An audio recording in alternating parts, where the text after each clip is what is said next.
നമ്മൾ ഇന്നിവിടെ എത്തിയിരിക്കുന്നത് നടുഭാഗം ചുണ്ടൻ ഇന്ന് നീറ്റിൽ ഇറങ്ങുവാണ്. 2019 നടുഭാഗം ചുണ്ടൻ അവസാനമായി കപ്പടിച്ചത്. അന്ന് തുഴഞ്ഞത് പള്ളാത്തുരുത്തി ബോട്ട് ക്ലബ് ആയിരുന്നു. ഇന്ന് 2025 നമ്മളുടെ നടുഭാഗം വീണ്ടും നീറ്റിലിറങ്ങുവാണ്. ഇത്തവണ ഒരു ചേഞ്ച് ഉണ്ട്. ഇത്തവണ തുഴയുന്നത് പുന്നമട ബോട്ട് ക്ലബ്ബാണ്.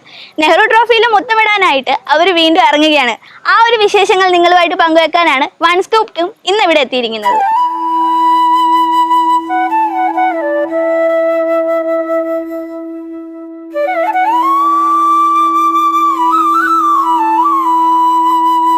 വള്ളംകളി ഒരു നാടിൻ്റെ സംസ്കാരത്തിൻ്റെയും അതിൻ്റെ കൂട്ടായ്മയുടെയും വലിയ പ്രകാശനമാണ്.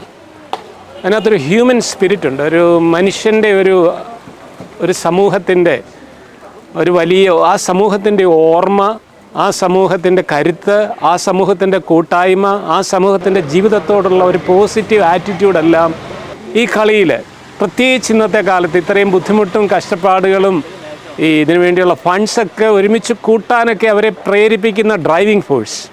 അപ്പോൾ അത്രയും ദേശത്തിൻ്റെ ഒരു ആത്മാവിനെ ആവിഷ്കരിക്കുന്ന, വെളിവാക്കുന്ന ഒരു സംഭവമാണ് വള്ളംകളി.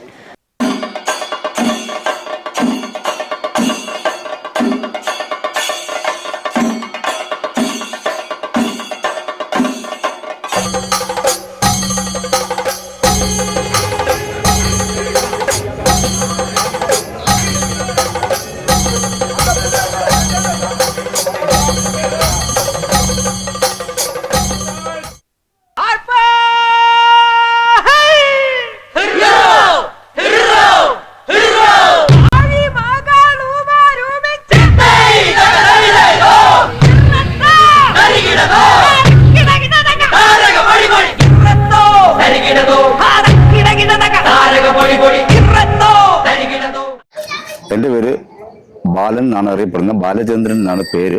മുട്ടാർ ബാലൻ എന്നാണ് അറിയപ്പെടുന്നത്. ഈ വള്ളത്തിൻ്റെ മെയിനായിട്ടും ഉള്ള ഒന്നാമത്തെ താളക്കാരനാണ്. ഋതം. നമ്മുടെ താളത്തിൻ്റെ അടിസ്ഥാനത്തിലാണ് ഈ വള്ളത്തിൻ്റെ തൊല കുത്തുന്നത്. അത് ഇടിതാളം എന്ന് പറയും. ഇടിയം കൊണ്ടുള്ള ഇടിയാണ്. അതാണ് നമ്മുടെ പൊസിഷൻ. കേരളത്തിലെ മിക്ക ടീമിൻ്റെയും കൂടെ നെഹ്റു ട്രോഫി ദൈവാനുഗ്രഹത്താൽ എടുക്കാൻ സാധിച്ചിട്ടുണ്ട്. ഇത്തവണ ഈ പുന്നമട ബോട്ട് ക്ലബിനും നടുഭാഗം വള്ളത്തിനും വേണ്ടി കളിക്കുന്നു.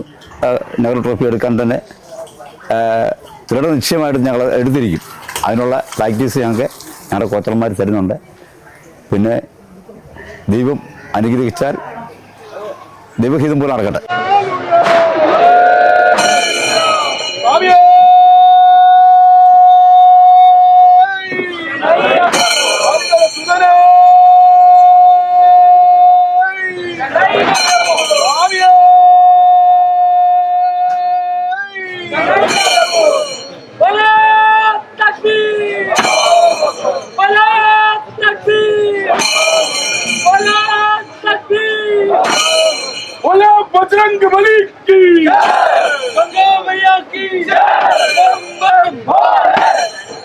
അപ്പൊ നമ്മുടെ അങ്ങനെ നടുഭാഗം നീറ്റിലിറങ്ങിയിരിക്കുകയാണ്. ഇവിടെ നിന്ന് ഇപ്പൊ വള്ളം നേരെ പോകുന്നത് കൊട്ടാരം അമ്പലത്തിലേക്കും അത് കഴിഞ്ഞ് ചമ്പക്കുളം പള്ളിയിലേക്കും പിന്നെ പഴയ നടുഭാഗം ഇരിക്കുന്ന സ്ഥലത്തേക്കും പോകും. നമുക്ക് കൂടെ പോവാം.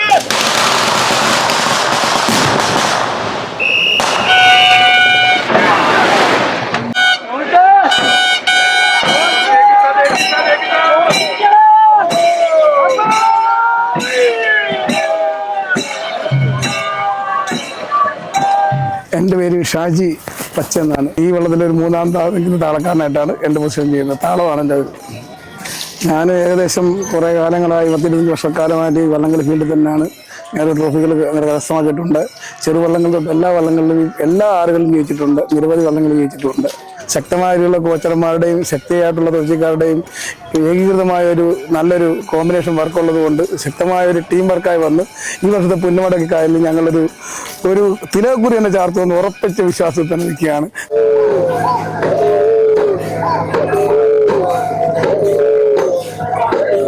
ഈ ഒരു ആവേശം ഉണ്ടല്ലോ, ഒരു നാട് മുഴുവൻ ഒന്നിച്ച് നിന്നിട്ട് കപ്പടിക്കണം എന്ന് പറഞ്ഞിട്ടുള്ള ഒരു ആവേശം, അതൊരു വേറൊരു ഫീൽ. അപ്പോൾ ഇവിടെ വന്ന് നിന്നാൽ മാത്രമേ നമുക്കത് മനസ്സിലാകത്തുള്ളൂ. എത്ര ഇതിനെപ്പറ്റി അറിയാത്ത ഒരാളും ഇവിടെ വന്ന് നിന്ന് കഴിഞ്ഞാൽ ഫീൽ ചെയ്യുന്നത് വേറൊരു ലെവലാണ്. നിങ്ങൾ വന്ന് തന്നെ ഇത് എക്സ്പീരിയൻസ് ചെയ്യണം ഗായ്സ്.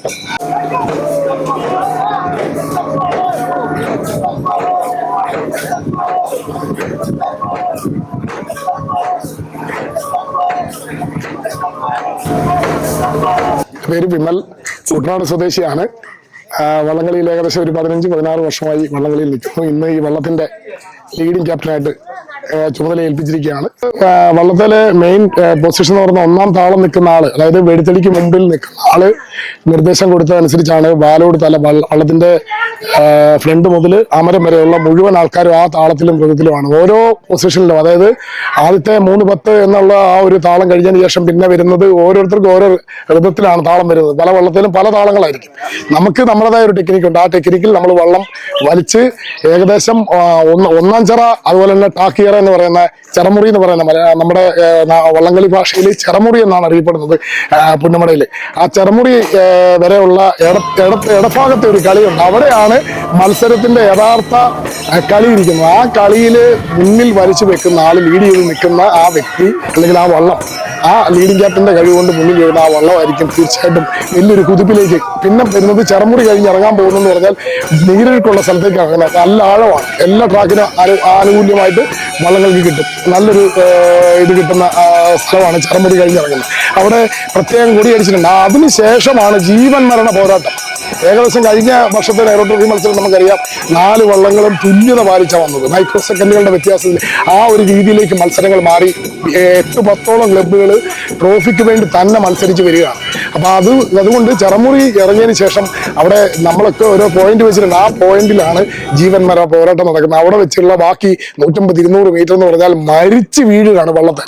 ആ ഒരു രീതിയിലുള്ള പെർഫോമൻസ് ആയിരിക്കും തീർച്ചയായിട്ടും. അതിന്റെ ഞങ്ങളുടേതായ ടെക്നിക്ക് ഞങ്ങളുടെ കോച്ചുമാർ തന്നിട്ടുണ്ട്. ആ ടെക്നിക്ക് നമുക്ക് പരസ്യമാക്കാൻ പറ്റത്തില്ല. തീർച്ചയായിട്ടും ഗംഭീര ഒരു മത്സരം പുന്നമടയിൽ കാഴ്ചവെക്കും. 2025 വലിയൊരു കറുത്ത കുതിരയായി മാറും നടുഭാഗം വള്ളം എന്നുള്ളൊരു യാതൊരു തർക്കവുമില്ല. തീർച്ചയായിട്ടും വലിയൊരു വിജയം നടുഭാഗം വള്ളത്തിനും PBC പുന്നമടയ്ക്കും അതുപോലെ തന്നെ നടുഭാഗംകാരയ്ക്കും കിട്ടും. 2025 നെഹ്റു ട്രോഫി ഞങ്ങൾ നെഞ്ചേറ്റുക തന്നെ ചെയ്യും.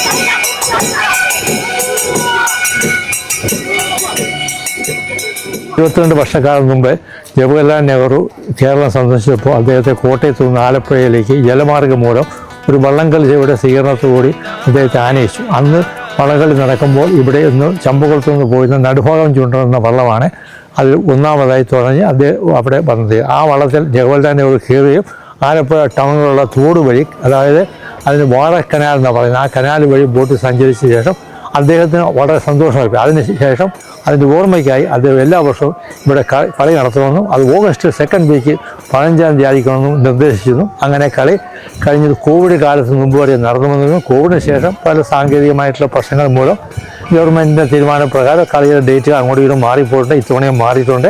എങ്കിലും അത് ഭംഗിയായിട്ട് നടക്കുന്നുണ്ട്. ലോകം മുഴുവൻ ശ്രദ്ധിച്ചിട്ടുള്ള ഒരു ജലോത്സവമാണ്. ഈ വള്ളത്തിൽ കളിക്കുന്നവരുടെ മൊത്തം എണ്ണം 105 അതിൽ 95 പേര് വള്ളത്തിൽ തുഴയുന്നവരാണ്. ബാക്കി 5 പേര് വള്ളം നിയന്ത്രിക്കുന്നവരും ബാക്കിയുള്ളവർ പാട്ടുകാരുമാണ്.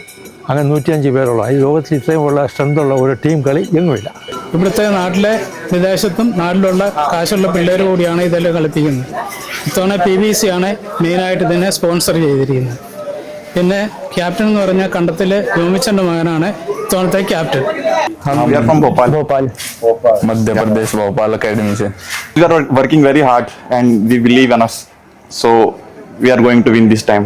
मैं देखा आपका कोच कोई Indian coach. Yeah, he is best coach in India. नाम क्या है कोच का? Piyush Kanti sir. इस बार हम ही जीतेगा. അപ്പൊ നമ്മുടെ ആലപ്പുഴക്കാരുടെ ആഘോഷമായ നെഹ്റു ട്രോഫി വള്ളംകളി ഓഗസ്റ്റ് 30 പുന്നമടക്കായലിൽ നടക്കുവാണ്. ലോകത്തുള്ള എല്ലാ മലയാളികളും പോട്ടെ എല്ലാരും കാത്തിരിക്കുന്ന ഒന്നാണ് നമ്മുടെ നെഹ്റു ട്രോഫി വള്ളംകളി. എന്തായാലും പുന്നമടക്കായലില് ഓഗസ്റ്റ് 30-ാം തീയതി തീ വാർന്ന പോരാട്ടമായിരിക്കും. അതിൽ ആര് വിജയിക്കും തോക്കുമെന്നും നമുക്കറിയത്തില്ല. പക്ഷെ ആരായാലും അതൊരു ചരിത്ര മുഹൂർത്തമായിരിക്കും. അതിനു വേണ്ടിയിട്ട് നമുക്ക് കാത്തിരിക്കാം.